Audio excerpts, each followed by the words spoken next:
because I will do as much as I can to be a better representative. Charlotte MP Dr. Andre Rollins responds to critics in a ZNS News exclusive. Plus, World Bank officials in town working on anti-money laundering tactics. And then find out the cause of all this pink. The Bahamas Tonight, the National Report, starts now.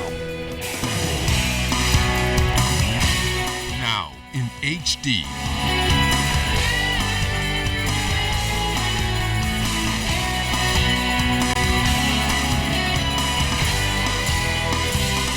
ZNS Network presents The Bahamas Tonight. This portion of the news brought to you by BTC Everyday. If you don't want me to run for your party in the next election, that's fine. I am not, as I've always said, going to impose myself on a party that does not want me. Port Charlotte MP Dr. Andre Rollins talks to just one station to explain himself. Good evening, I'm Opal Roach. And I'm Candino Knowles. Well, Rollins has been at the center of controversy with the PLP ever since he's made statements that some say brings into question his loyalty to the party and the Prime Minister. As Clint Watson tells us in this ZNS News exclusive, Rollins admits his days with the party may be numbered. Do the honorable thing. Garner up your testicular fortitude and leave. And his comments like this one from PLP colleague and MP for South Beach, Cleola Hamilton, that embattled MP for Charlotte Andre Rollins knows will play a major factor in determining his fate with the PLP when he appears before that special committee within the party. I expect that they will do what they expect the leadership wants them to do. If that happens, then what will be your next move if you're put out of the PLP? I guess I'll cross that bridge when I get there. I haven't made any plans to... Have you thought about it? Only thing I've thought about is that the members of the leadership are making it clearer by the day that they're not any longer interested in me being a part of the organization. And so obviously I'd be lying if I said that it hasn't crossed my mind that I may not have a future with the party. And as that reality begins to set in for Rollins, a backup plan is becoming more evident. As he spoke with ZNS News, it was evident Rollins was grappling with his options. The public has to know that I did make a promise to the branch of Fort Charlotte that I was not going to abandon them to join another political party. I will stay the course this term. If the party tells me that they no longer want me as their representative in Fort Charlotte, then obviously I have been given my marching orders.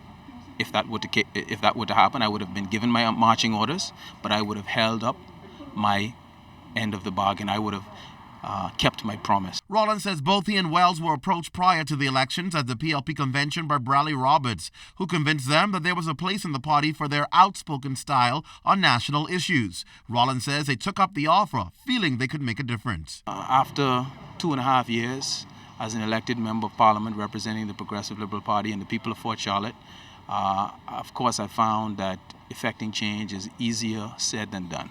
But as fearless as Rollins may have appeared, there is one concern he has expressed. If you don't want me to run for your party in the next election, that's fine. I am not, as I've always said, going to impose myself on a party that does not want me. But do not hurt the people I represent, because they are suffering and struggling just like people throughout this country. And if I see that those things I try to do to help the people of Fort Charlotte, if I see that you are intentionally trying to deprive me of those opportunities to help them, I'm going to come back to this place and I'm going to make it clear that that's what's happening. While Rollins says he has been working in his community, he admits he has a whole lot of work still to do. But he is hopeful Fort Charlotte will see he's not finished and will continue to support him as he serves. Because I will do as much as I can to be a better representative. But please, please, do not try to hurt the people of Fort Charlotte because you want to make me look bad. Clint Watson, ZNS Network News. And now to another big story tonight. Government is putting measures in place to strengthen a key pillar of the economy. As these steps are taken, World Bank evaluators are in the capital conducting a workshop on anti-money laundering and risk assessment. Now the ultimate goal to stop financial crimes, confiscate ill-gotten gains, and protect the financial system. Janelle Ferguson discussed with the Attorney General the importance of this collaboration in strengthening the financial services industry. The recent gaming bill will be under review along with other legislation involving financial services. This as the government tries to determine the country's risk for money laundering and terrorism financing. Attorney General Senator the Honorable Allison Maynard Gibson telling attendees on Wednesday's workshop that the Bahamas is leading the way in this initiative in the region. Focuses not only on what laws we have in place, but very, very importantly, what we do to implement effectively our laws.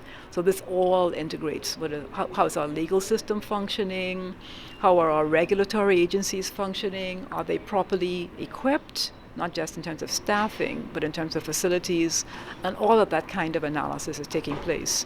The AG noted that Bahamians should prepare themselves for the expansion of the financial services industry, and although web shops will be added to the fold, the regulation of web shops was not an important factor before the assessment was conducted. Whether or not we had the assessment, it was important to move forward with the legislation relating to the web shops.